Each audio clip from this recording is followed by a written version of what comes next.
103वां सर्ग। चित्त की नित्यता, एकता तथा स्वतंत्रता का साधन तथा इस शास्त्र की महिमा और हितोपदेश का वर्णन।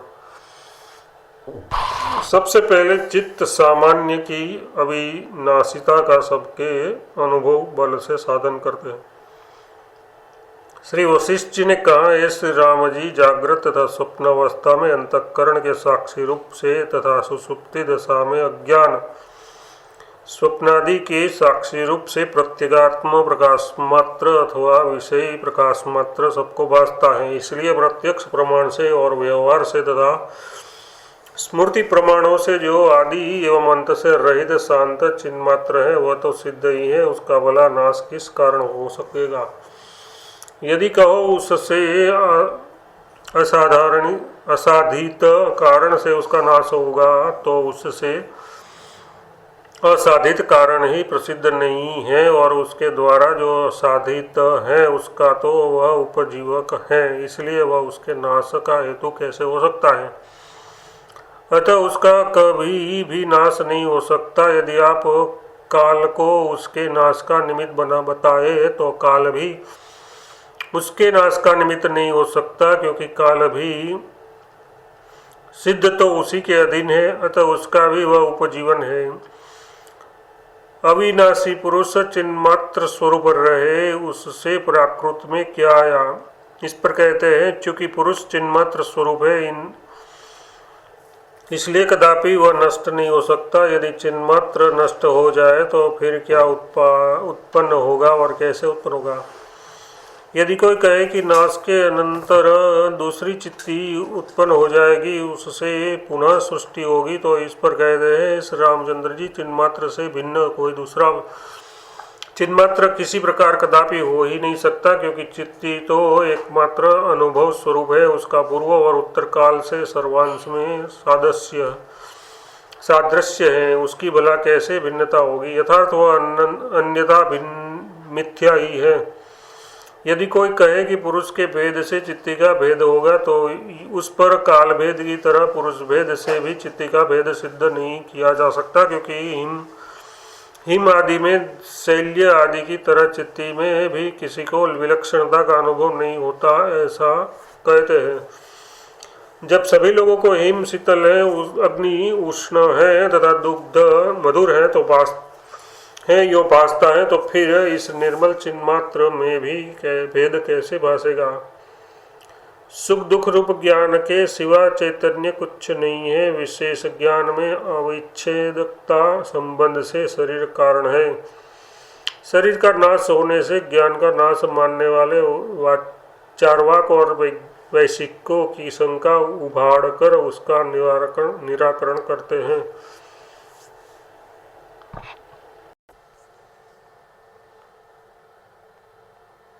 शरीर के नाश से ही यदि चिन्मात्र का नाश हो गया तो मरण से ही संसार का नाश हो जाए। फिर हर्ष की जगह विषाद क्यों। शरीर का नाश होने पर चिदाकाश कभी नष्ट नहीं होता, क्योंकि बंधुओं का शरीर नष्ट होने पर भी मलेच्छों द्वारा उनकी पिशाचता देखी गई है। जब तक शरीर है तभी तक चेतन की सत्ता है। यदि ये कहा जाए तो ये कहना भी ठीक नहीं है, क्योंकि अखंडित शरीर रहने पर भी भूमृतक क्यों नहीं चलता। इसका क्या उत्तर है। पिशाच देखना आदि जीव का धर्म है, तो फिर वह जीव सर्वदा पिशाच क्यों नहीं देखता। बंधु के मृतक बन जाने पर ही क्यों देखता है। बंधु मरण ज्ञान विशिष्ट जीव है तथा पिशाच दर्शन उसका धर्म है। यदि ऐसा नियम हो तो भी बंधु के जीवित रहते ही मिथ्या देशांतर में उनकी कल्पित मृत्यु सुनने पर पिशाचता को मनुष्य क्यों नहीं देखता। इसलिए चित्त के भेद और विनाश का योग होने से चिन्मात्र सर्वात्मक सिद्ध है। वस्तुकृत परिच्छेद से भी वह नियंत्रित नहीं है। अतः जिस वस्तु को चित्ती जब जहाँ जानती है तब वहाँ अपने स्वरूप को ही तत्त और वस्तु से रूप से वह जानती है। कहने का तात्पर्य है कि कोई भी ज्ञात वस्तु चित्ती से पृथक नहीं है। इसी प्रकार सृष्टि के आरंभ से सत्य संकल्प होने पर कारण जिसके मार्ग में कोई विघ्न बाधा रुकावट उत्पन्न नहीं होती, ऐसी संवित अपने संकल्पानुसार जैसी ही होती है वैसे ही इस समय सब लोगों की अनुभूति है। संवित का स्वभाव ही उसमें कारण है। सत्य संकल्प ब्रह्म रूपी संवित के सिवाय प्रधान प्रकृति परमाणु आदि सृष्टि के आरंभ में कारण कदापि नहीं हो सकते। ब्रह्म से अतिरिक्त जो भी कारणवादियों को जचता है, कृपया वे उसका स्वरूप तथा उसके कारण होने में जो युक्ति हो उसका उपादान करें। मैं उनका झटपट श्रुति और युक्तियों द्वारा खंडन करूंगा। यदि वादी प्रश्न करे कि कृपया अभी बताइए आपका कैसा सिद्धांत है, तो इस पर कहते हैं द्वैत न तो इन सृष्टि के आदि में ही उत्पन्न हुआ है और न आज ही इसका अवभास होता है। एकमात्र चिदाकाशी जगत के रूप से प्रतीत होता है। यदि केवल चिदाकाशी प्रतीत होता है तो सब लोग को दृश्य रूप से किसका बोध होता है? इस पर कहते हैं ये आभास मात्र विवर्त मात्र दृश्य रूप से लोगों को ज्ञात होता है। दृश्य रूप से ज्ञात हो जा रहे इस सुक्ति रजत मरु नदी आदि रूप विश्व की चिदाकाश के बिना क्या कहीं सत्यता दिखाई दी? चिदाकाश अपनी चमत्कार चातुरी को ही आसक्तिवश जागृत और स्वप्न बोध में दृश्य समझता है और सुसुप्ति अवस्था में बोध न होने से नहीं जानता है। वे बोध और अबोध कौन है? इस आशंका पर कहते हैं बोध और अबोध चिदाकाश का ही निराकार रूप है, जड़ता नहीं है। इसलिए चिदाकाश रूप से ही वह एक ही है। बोध के बिना अबोध का रूप ही प्रसिद्ध नहीं होता और बोध हो जाने पर अबोध का संभव नहीं है। इसलिए राहु का सिर शिव, राहु का सिर ही राहु, इसके समान केवल वाणी मात्र से भेद है, किंतु अर्थ में कुछ भेद नहीं है। इसलिए दृश्यता है ही नहीं। अथवा ये समझिए कि आत्मतत्व के विचार से ही चित्त में दृश्यता भी थी और इस समय विचार करने पर वह नष्ट हो गई है, ऐसा कहते हैं। जो इन लोगों की दृश्यता थी उसे आप अविचारण जानिए, यानी आत्मतत्व के अविचार का ही फल था और वह विचार से अब नष्ट हो चुकी है। अतः दृश्यता कहाँ है? इसलिए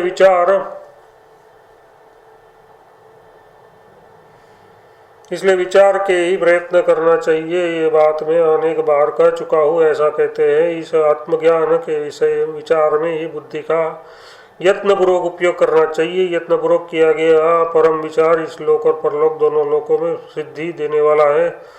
सूत्र में भी कहा है उसकी आवृत्ति करनी चाहिए। विद्या से श्रवण आदि से साध्य है, अतः उसकी आवृत्ति करनी चाहिए। विद्या से अविरुद्ध फल वाले फलोन्मुख समझ से प्रतिबंध का अभाव होने पर इस जन्म में भी विद्या की उत्पत्ति हो सकती है। प्रतिबंध होने पर जन्मांतर में भी हो सकती है। इस प्रकार अभी नहीं अनियमन है, उक्त अनियम श्रुतियों में देखा गया है। यदि कोई शंका करे कि नित्य अपरोक्ष वस्तु के विषय में प्रवृत्त उपदेश वचन एक बार ही प्रवृत्ति से ही अज्ञान का विनाश कर वस्तु को प्रकट कर ही देगा, फिर अभ्यास की क्या आवश्यकता है? तो इस पर कहते हैं सज्जन, यद्यपि आप लोगों का यहाँ पर ये अज्ञान विनष्ट हो चुका है, फिर भी अभ्यास के बिना वह जीवन मुक्ति प्रतिष्ठा को नहीं प्राप्त हो सकता। तो किस ग्रंथ को लेकर विचार का अभ्यास करना चाहिए जिससे जल्दी से जल्दी बोध सिद्धि को प्राप्त हो सकता है? ऐसा यदि कोई पूछे तो उस पर कहते हैं समदम आदि साधनों से संपन्न पुरुष को आलस्य, बेचैनी आदि उद्वेग और अनेक कारणभूत यथेष्ट भोजन, सकृत कुसंगति आदि का परित्याग कर और क्षण भर के लिए गुरु सेवा आदि का नियम लेकर इस महारामायण नामक शास्त्र का प्रतिपादन विचार करना चाहिए।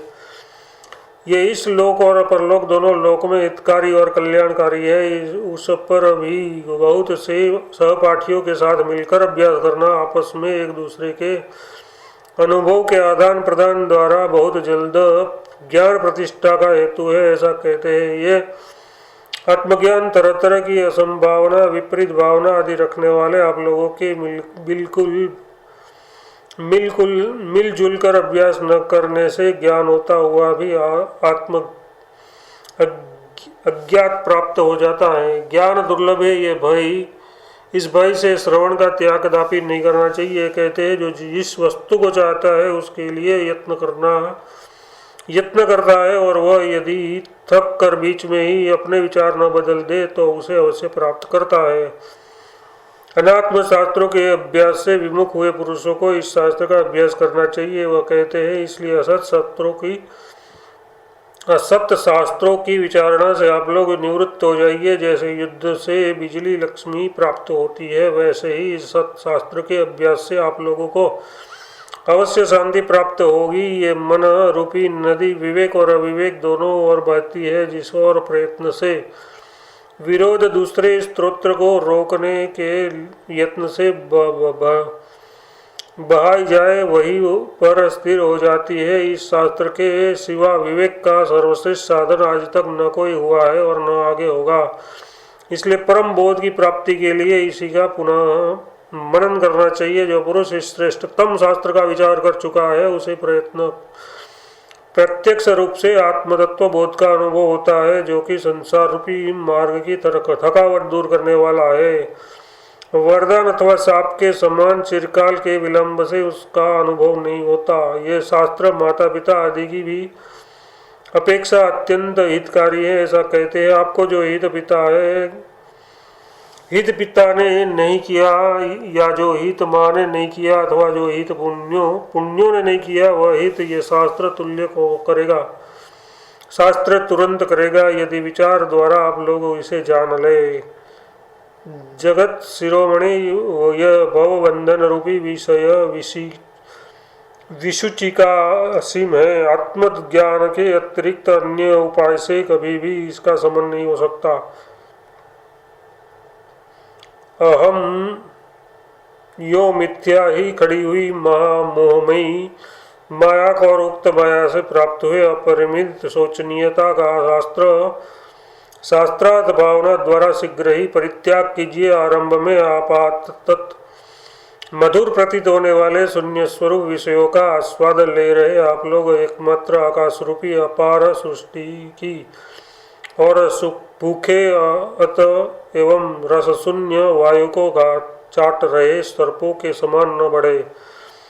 बड़े खेद की बात है, दोनों द्वारा ही मृत्यु की प्रतिज्ञा कर रहे आप लोगों के जीवन के सारे दिन व्यवहार में ही व्यतीत होते हैं। कब दिन आया और कब गया ये भी आप लोगों को ज्ञात नहीं होता। कुछ ही दिनों तक, जब तक कि वायु की मरण रूप अवधि नहीं हो जाती है, नहीं आती है, संसार सागर में निमग्न हुए आप लोगों के लिए सत्शास्त्र का अवलंबन योग्यता द्वारा यह आश्वासन है। यदि कोई प्रश्न करे कि उसके बाद क्या होगा तो इस पर कहते हैं दिन पर दिन समीप में आ रही मृत्यु के प्राप्त होने पर ऐसा दुख प्राप्त होगा कि जिसमें अंग अंग का छेदन भी शीतल चंदन तल्लीप के समान अवश्य भोगना पड़ेगा।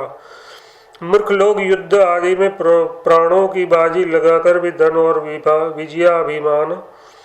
विजयाभिमान का उपार्जन करते हैं, किंतु वे विवेक वैराग्य श्रवण आदि उपायों से प्राप्त हुए तत्व बुद्धि से अजर अमर मोक्ष पद का उपार्जन क्यों नहीं करते।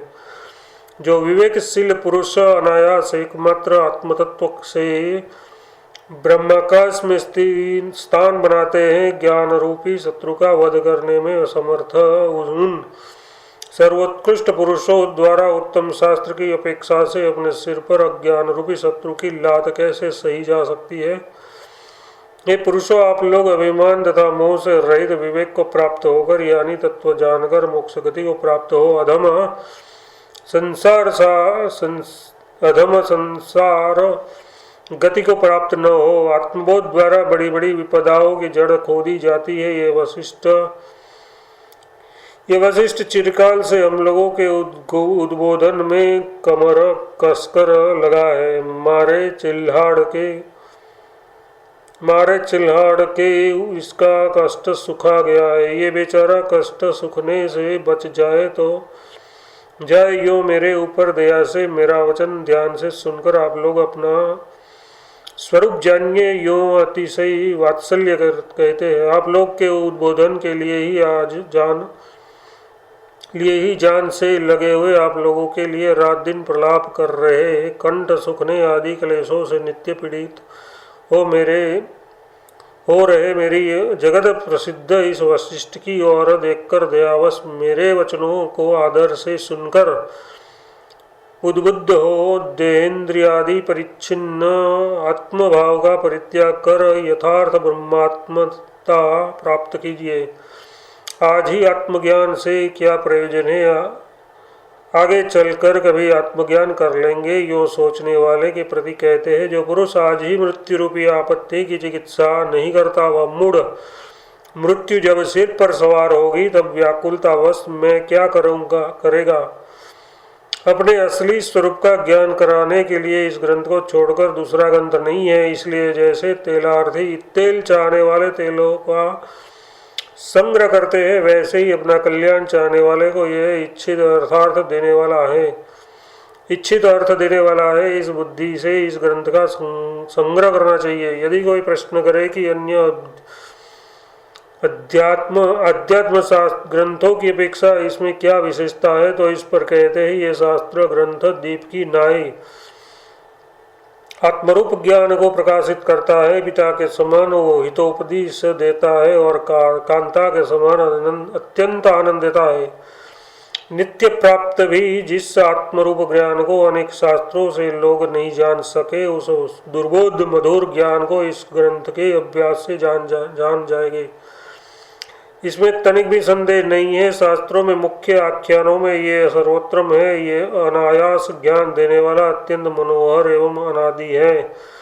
इसमें तत्ववेताओं के संप्रदाय में प्रसिद्ध वस्तु से अतिरिक्त स्वकल्पो कल्पित कुछ भी वस्तु नहीं है। विविध आख्यानों और कथाओं से विस्मयजनक इस शास्त्र का कौतुकवश विचार करता हुआ पुरुष आत्मबोध प्राप्त कर लेता है। इसमें जरा भी संशय नहीं है। संपूर्ण शास्त्रों में पारंगत पंडितों को भी जो बोध आत्मज्ञान आज तक नहीं प्राप्त हुआ वह इस शास्त्र से प्राप्त हो जाता है। जैसे कि सोने की खान में चलने दोने के अलग सोने की खान में चालने दोने से अलग किए गए बालू से सुवर्ण प्राप्त होता है। यदि कोई आशंका करे कि इस शास्त्र से यदि ज्ञान होता है तो इस शास्त्र के रचयिता को किस शास्त्र से ज्ञान हुआ, जहाँ से उसे प्राप्त हुआ है वहीं से हम भी आत्मज्ञान प्राप्त कर लेंगे। यदि इस शास्त्र के रचयिता ने ज्ञान हुए बिना ही रचना की है तो इस शास्त्र से ज्ञानोदय की कौन आशा है। इस पर कहते हैं यदि ये शास्त्र युक्ति युक्त न होता और विचार करने पर अनुभूति प्रद न होता तो इस शास्त्र के कर्ता को कहाँ से बोध हुआ। यो उसके कर्ता के बोध के कारणों की छानबीन में निरत होना ठीक होता। इस शास्त्र तो स्वतः हजारों युक्तियों से युक्त है और अनुभव प्रदान करने वाला है। इसके विचारने पर स्वानुभव से ही सब शंकाएं निवृत्त हो जाती है। इसलिए इसमें सदा निमग्न होना ठीक है। शास्त्र के रचयिता में बोध हो या नहीं ये शंका कभी ध्यान में नहीं लानी चाहिए। अतएव इस शास्त्र की अवहेलना करने वालों के साथ भूल कर भी कभी मैत्री नहीं करनी चाहिए। ये कहते हैं अज्ञान से डाह से अथवा मोह से इस शास्त्र की अवहेलना करने वाले अविवेकी आत्महत्यारों के साथ कदापि मित्रता नहीं करनी चाहिए। यदि प्रश्न हो कि यदि ऐसा है तो आप हम लोगों एवं अन्य अज्ञानियों के साथ क्यों मित्रता करते हैं, मित्रता के कारण ही तो आप दयावश उपदेश देने के लिए प्रवृत्त हुए हैं। इस पर कहते हैं श्री रामचंद्र जी, ये श्रोता लोग जिस प्रकार के अधिकारी है आप जैसे अधिकारी है और जैसी श्रवण धारणा के अभ्यास में पट्टू आप लोगों की बुद्धियां हैं एवं जैसे मैं आप लोगों को उपदेश देने के लिए आपके पिताजी द्वारा आप अज्ञप्त हुआ ये सब मैं भली भांति जानता हूँ। तो आप लोगों के महाभाग्योदय से जागी हुई करुणा से आप लोगों को उपदेश देने में प्रवृत्त हुआ हूँ। चूंकि मेरा स्वभाव ही ऐसा है, जिन जनों के प्रति मेरी दया सदा जागी रहती है, निष्ठुरता का तो मुझ में नाम तक नहीं है, इसलिए आप लोगों का हित चाहने वाले मेरे वचनों पर आप लोग आदर करें, ये भाव है।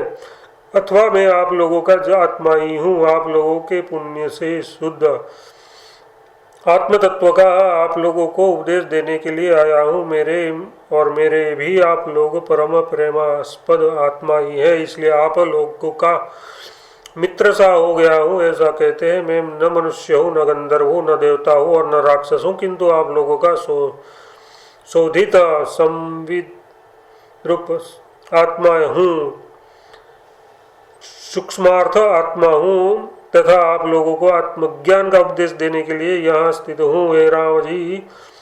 हे श्री राम जी, आप लोग भी सद्रूप ही है, अति निर्मल संविद रूप ही मैं आप लोगों के पुण्योदय से स्थित हूँ।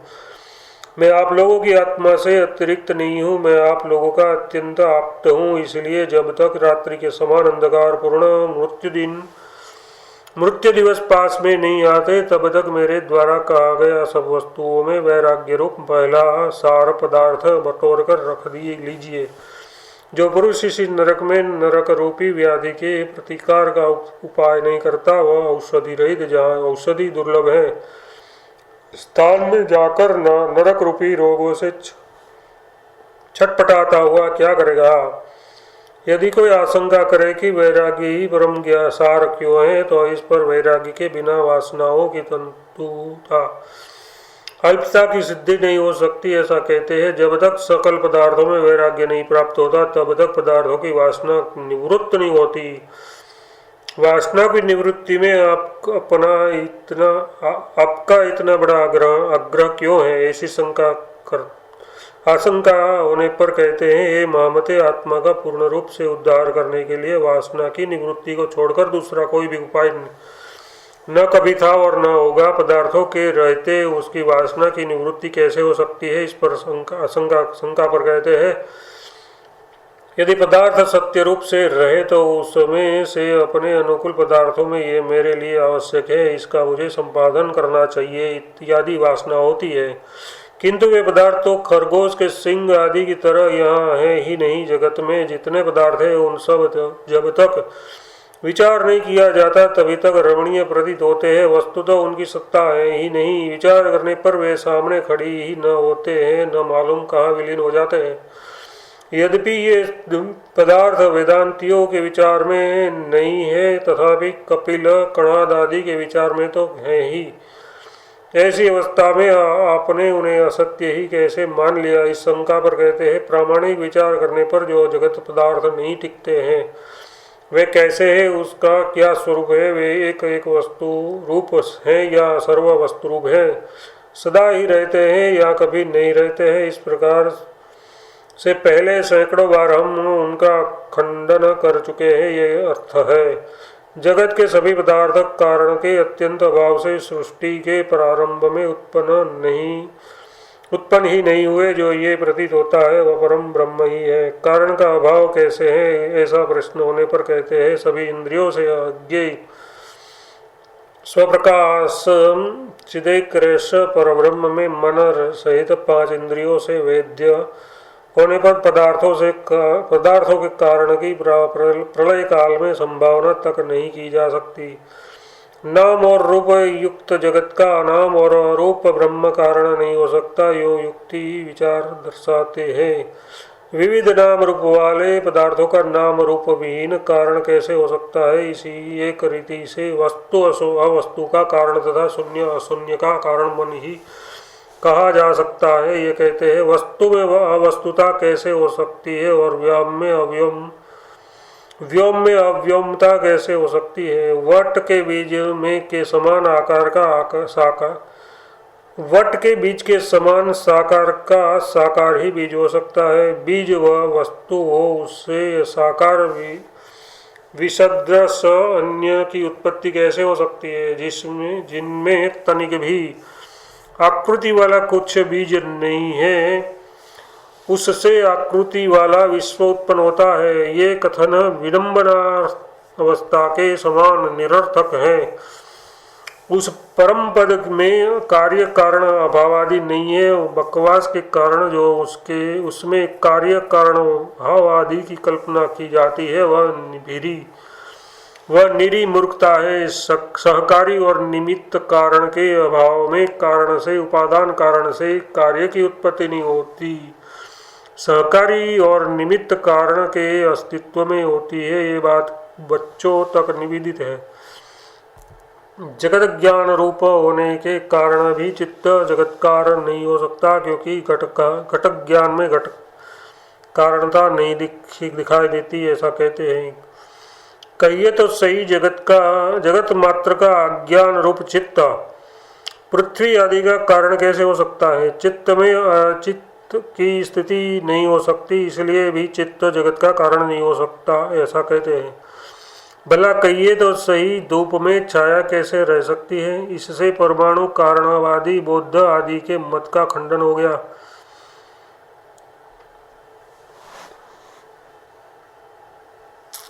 कारण की इंद्रिय गोचर परमाणु समूह इंद्रिय गोचर नहीं देखा जाता, ऐसा कहते हैं। जो बुद्ध आदि लोग परमाणुओं का समूह ही जगत है ऐसा कहते हैं, उसका कथन वास्तविक नहीं है।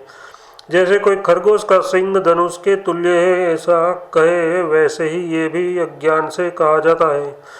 यदि परमाणु आपस में मिलकर जगत की रचना करे तो उसका सदा आकाश में उड़ना गिरना दिखाई देने के कारण प्रत्येक घर में प्रतिदिन पहाड़ की छोटी सी और कुएं का गड्ढा सा हो जाएगा, ऐसा कहते हैं। यदि परमाणुओं का समूह मिलकर जगत की रचना करता तो अवयवभूत वे जब चाहते तब आकाश में उठते और जब चाहते नीचे गिरते। इस प्रकार जगत जगह जगह घर घर प्रतिदिन उनकी पूर्व धूलि की अंबार लग जाती तथा अथवा बड़ा गड्ढा हो जाता। और दूसरी बात यह है कि परमाणु नामक निरवय कोई द्रव्य किसी को दिखाई नहीं देता है। जालों के अंदर सूर्य किरणों से सावयव ही रजकर्ण दिखाई देती है। यही यदि कहिए उन्हीं के अवयव जहाँ तक हो सकते हैं उनकी चरम सीमा निरवयव है, ऐसा अनुमान होता है। यह भी ठीक नहीं है, क्योंकि वह परस्पर संयोग के अयोग्य होने से अद्रव्य हो जाएगा। निरवयव का अन्य के साथ संयोग नहीं हो सकता। संयोग एक द्वेष में होता है, ऐसा नियम है। संयोग न होने से द्रवणुक आदि की सिद्धि नहीं होगी। दूसरी बात यह भी विचारणीय है कि अतीन्द्रिय आकाश पुष्पक से परमाणुओं के संयोग द्वारा जगत की रचना करना किसका काम है? क्या किसी असंसारी पुरुष का वह काम है या संसारी का? संसार की शक्ति तो परमाणुओं से जगत की रचना करने में कर्तृत्व नहीं है, यह बिल्कुल साफ है। यदि कहो कि संसार के अयोग्य ईश्वर या जड़ का ये काम है तो उनसे ईश्वर का बिना प्रयोजन के जगत का निर्माण व्यर्थ है। नित्य मुक्त ईश्वर को कोई प्रयोजन की अपेक्षा भी नहीं है, अथवा सृष्टि का कोई प्रयोजन उत्पत्ति ही सिद्धि भी नहीं किया जा सकता। और जड़ पदार्थ अपने आप जगत सृष्टि में प्रवृत्त नहीं हो सकते, ये भाव है। यदि कोई शंका करे कि चेतन को बुद्धि पूर्वक किसी किए गए काम में प्रयोजन की अपेक्षा होती है, अबुद्धि पूर्वक किए गए काम में तो प्रयोजन की अपेक्षा नहीं है, तो इस पर कहते हैं श्री रामचंद्र जी उक्त जगत सृष्टि रूप कार्य किसी का अबुद्धि पूर्वक तो नहीं हो सकता, और बुद्धि पूर्वक तो उस व्यर्थ कर्म को कौन पागल करेगा। इस कथन से वायु ही परमाणु का संधान करेगा। बुद्धिपूर्वक व्यापार किए बिना ही अणुओं का मिलन हो जाएगा। इस आशंका का भी निराकरण हो गया, ऐसा कहते हैं। जड़ वायु की बुद्धिपूर्वक चेष्टा नहीं है। बुद्धिपूर्वक चेष्टा के बिना परमाणुओं का एकत्रीकरण नहीं हो सकता। जड़ और ईश्वर से अतिरिक्त जीव प्रलय में शरीर नहीं होने के कारण असमर्थ ही था। इसलिए सृष्टि के आरंभ में इसके किसी कर्ता की उत्पत्ति नहीं हो सकती है। यदि कर्ता के अभाव से जगत उत्पन्न ही नहीं हुआ तो हम लोगों का क्या स्वरूप है, कैसे जगत में स्थित है? इस शंका पर कहते हैं ये लोग ये हम लोग देह आदि मूर्तता से रहित चिदात्म रूप ही है, एवं अन्य लोग भी हमारी नाई ही आत्मत्व रूप ही है। तथापि जैसे स्वप्न में आपके स्वप्न मानव होते हैं, वैसे ही आप अपनी कल्पना से ही स्थित है। इस प्रकार सब कुछ उत्पन्न होने से ब्रह्म अद्वैत सिद्धांत ही निर्बाध है, ये कहते हैं। इसलिए न तो जगत कुछ उत्पन्न ही होता है और न विद्यमान ही है। इस प्रकार जगत के रूप से निर्मल चिदाकाश ही अपने में अपने आप विकसित होता है। जैसे वायु में स्पंद, जल में द्रवता और आकाश में शून्यता, इनसे वायु आदि से अभिन्न ही चारों ओर विश्रांति है, वैसे ही चिदाकाश में विश्वाकाश अभिन्न होकर ही चारों ओर विश्रांत है। जगत शून्य चिदाकाश का जो स्वरूप पहले दृष्टांत पूर्वक अनेक बार अनुभव में बैठा गया है, उसी का स्मरण कराते हैं। अत्यंत दूर से भी दूर एक देश से दूसरे देश की प्राप्ति में दोनों देशों में मध्य में एक क्षण भर के लिए भी संवित का जो स्वरूप है, वही निर्विषय चिदाकाश का स्वरूप समझिए। सब पदार्थों का संविदाकाश ही परमार्थ स्वभाव है। वे सब पदार्थ संविदाकाशमयी चिदाकाश सदस और चिदाकाश रूपी है। इसलिए विश्व की चिदाकाश रूप से ही भावना करनी चाहिए, शून्य रूप से भावना नहीं करनी चाहिए। पूर्वोक्त चिदाकाश की स्वभाव से अभिन्न ही विवर्त भाव से जो परम स्थिति है, उसी को आपातदर्शी व्यवहारी जगत नाम से पुकारते हैं। इसलिए जगत और चिदाकाश ये दो कदापि परस्पर भिन्न भिन्न पदार्थ नहीं है। जैसे पवन और स्पंदन दोनों का एक ही रूप है, वैसे ही इनका एक ही स्वरूप है। क्षण भर में एक देश से दूसरे देश की प्राप्ति में मध्य में ज्ञान का सकल विषयों से शून्य जो स्वरूप है, वही अनुभव का मुख्य दृष्टांत है, उससे अन्य नहीं। श्री रामचंद्र जी वही अशेष विषयों से शून्य चिदाकाश सब भूतों का स्वभाव है, उसी में ज्ञानी लोग समाधि द्वारा स्थिति रहते हैं। चिदाकाश रूप उससे ये पृथ्वी आदि पदार्थ विचलित नहीं होते हैं। ये विश्व चिद रूपी दर्पण में आभासाकाश ही है, उसका अवभास भी चित्त की प्रभा रूपी है। निराकार अविनाशी चित्त स्वभाव को ही विद्वान पुरुष जगत कहते हैं। ये जगत न तो उत्पन्न हुआ है, न उत्पन्न होकर विनष्ट होता है, और न कभी भविष्य में भी होने वाला है। ये चिदाकाश से वैसे ही अभिन्न है, जैसे कि आकाश से शून्यता अभिन्न है। न जगत है, न कभी था और न कभी होगा। ये परम शांति चिदाकाश का आत्मा में ही अवभास हो रहा है। जैसे स्वप्न में चिन्मय ही नगर पर्वत आदि के रूप से प्रकाश में आता है, वैसे ही जगत नामक स्वप्न में वह चिदाकाश ही स्वयं जगत के रूप में प्रकाशित हो रहा है। सृष्टि के आरंभ में पृथ्वी आदि पदार्थों की सत्ता ही नहीं है, इसलिए पार्थिव आदि देह का कैसे संभव हो सकता है। इसलिए ये भासमान शरीरता आकाश रूपी चित्ती का स्वप्न ही है। स्वयंभू नाम का अपना शरीर महाचित्ती का पहला स्वप्न है। तदनंतर स्वयंभू शरीर से उत्पन्न हुए हम लोग दूसरे स्वप्न के सदस्य। इसलिए जैसे गंडमाला में निकले हुए कोड़े का गले से साक्षात संबंध नहीं है, वैसे ही ब्रह्म से हमारा भी साक्षात संबंध नहीं है। यो व्यवहारिक नहीं है, यो व्यवहित संबंध की दृष्टि भ्रांति होने के कारण हमारा मन भी चाहे कितने ही प्रयत्न से क्यों न प्रेरित किया जाए, ब्रह्म में शीघ्र नहीं जाएगा। जैसे गला ही गंडमाला के रूप में स्थित होकर गंडमाला के ऊपर निकले हुए फोड़े के रूप से भी स्थित, यानी उसकी अभिन्न है, उससे अभिन्न है, फिर भी भिन्न सा प्रतीत होता है। वैसे ही ब्रह्म ही हिरण्यगर्भ व्यष्टि बीज रूप सत्य पुरुष होकर देह रूप से पृथक प्रतीत होता है। जब ही से ब्रह्म जीव रूप हुआ, तभी से ये मिथ्या जगत स्थित है।